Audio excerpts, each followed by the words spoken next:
Good evening, everyone.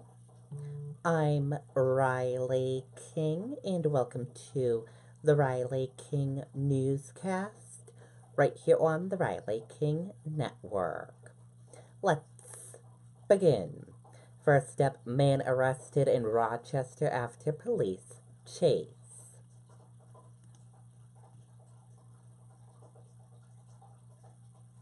Let's take a listen to the video from WMUR News 9.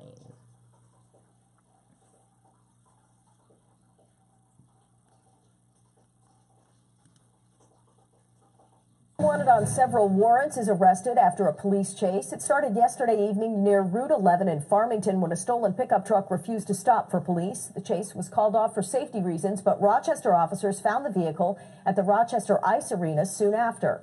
Police set up a perimeter and eventually say they captured 30-year-old Joshua Warren. He is now facing several charges. Okay, and there you go on that video and that report.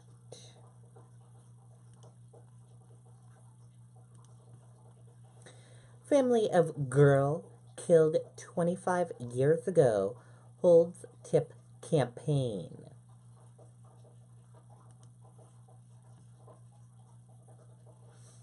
The family of a 10-year-old Massachusetts girl killed 25 years ago has not given up hope of finding her killer.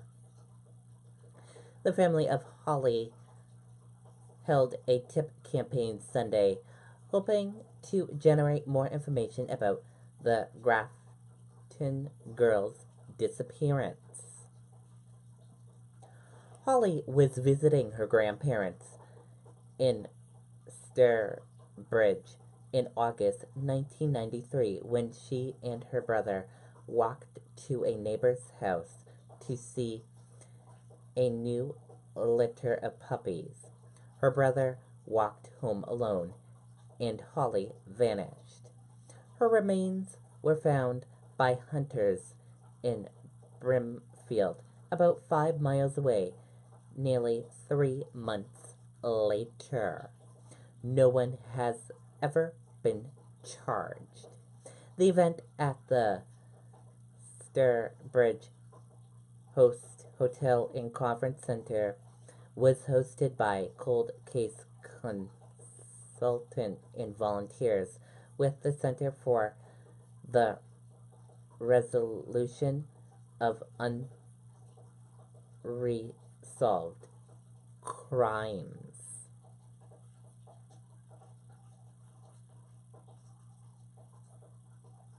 And here is a photo of that little girl.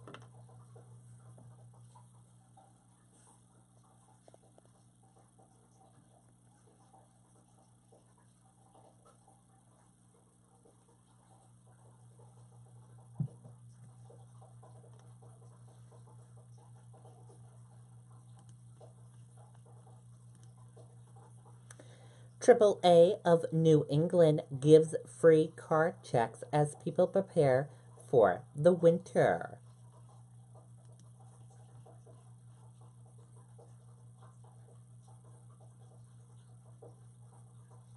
Let's take a listen to the video from WMTW News 8 Maine.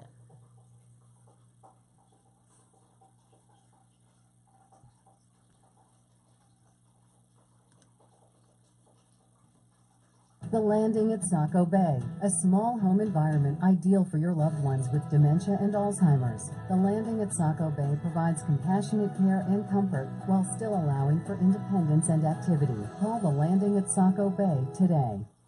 Is your car ready for winter? AAA of Northern New England is offering free clinics in South Portland for pre-winter checkups.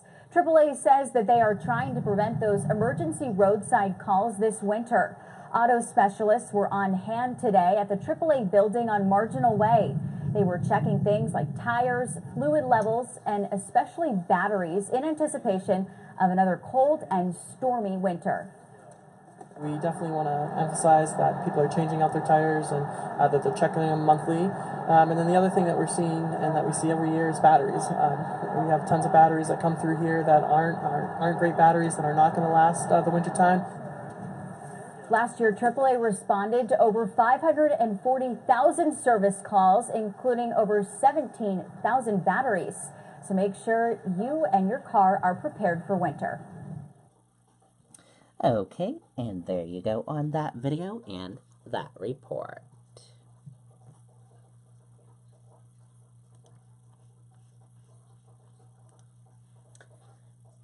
Kohargi died from chokehold to prevent him from calling for help, Saudi officials say.